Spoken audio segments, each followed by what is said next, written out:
वहीं BJP MLC Tunna Pandey के निलंबन के बाद बीजेपी ने अनुशासन तोड़ने वाले नेताओं को चिताया है। पार्टी के प्रवक्ता डॉक्टर रामसागर सिंह ने कहा कि बिहार में एनडीए गठबंधन की सरकार 5 सालों तक चलेगी। उन्होंने आरजेडी पर तंज कसते हुए कहा कि बीजेपी ना वन मैन पार्टी है और ना ही गन मैन की। वहीं बेगूसराय में बीजेपी के विधान पार्षद रजनीश कुमार ने कहा टुन्ना पांडे ने मुख्यमंत्री नीतीश कुमार का अपमान किया है। न वन मैन की पार्टी है और न गन मैन की पार्टी है। भारतीय जनता पार्टी हमेशा अपने संविधान के अनुसार चलती है और इसके कार्यकर्ता अनुशासन में रहकर काम करते हैं। टुन्ना पांडे जी को सो कॉज नोटिस देने के बाद भी वो पुनः बयान देने का काम किए और अनुशासन को तोड़ा है। इसलिए पार्टी तुरंत निलंबन का आदेश जारी किया है। ये स्वागत योग्य कदम है। किसी के इशारे पर सरकार को कमज़ोर करने वाली तत्वों को ये साफ साफ संदेश है।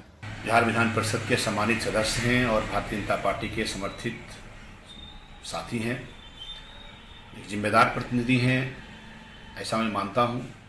लेकिन यह जो बयान आया है वो बयान बिल्कुल ही सही नहीं है, उचित नहीं है। वैसे इनका व्यक्तिगत बयान है, मुझे इस पर कुछ कहने का अधिकार नहीं है, लेकिन आप जब पूछ रहे हैं तो मैं ऐसे बयानों का समर्थन नहीं करता हूं। एक तरफ आप ये कहते हैं कि भाजपा के नेता हमारे नेता हैं, लेकिन नीतीश कुमार हमारे नेता नहीं है, मुख्यमंत्री नहीं हमारे नेता नहीं है।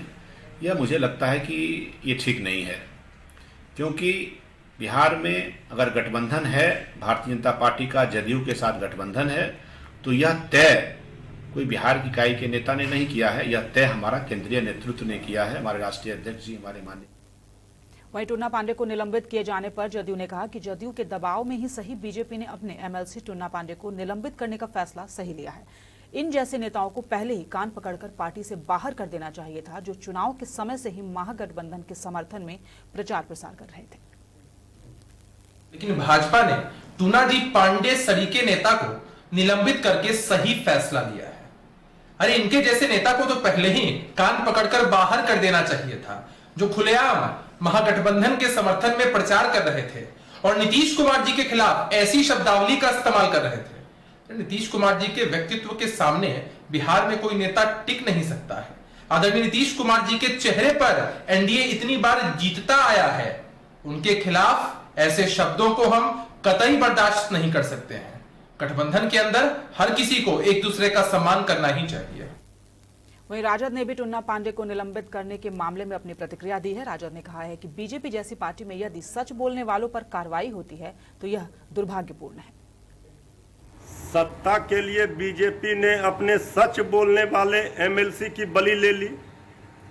अंगुली काटने के धमकी भर से बीजेपी ऐसी डरी कि आज निलंबित कर दिया अपने पार्टी के एमएलसी को। तो हाथ काटने का धमकी दिया जाएगा तो पार्टी समाप्त हो जाएगी।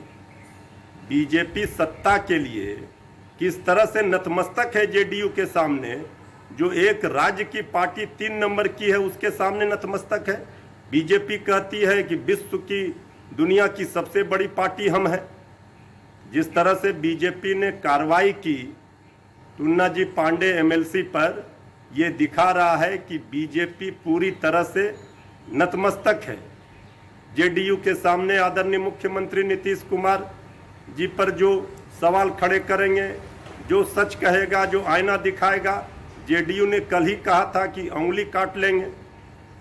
उंगली कटने से बीजेपी अपने को बचा रही।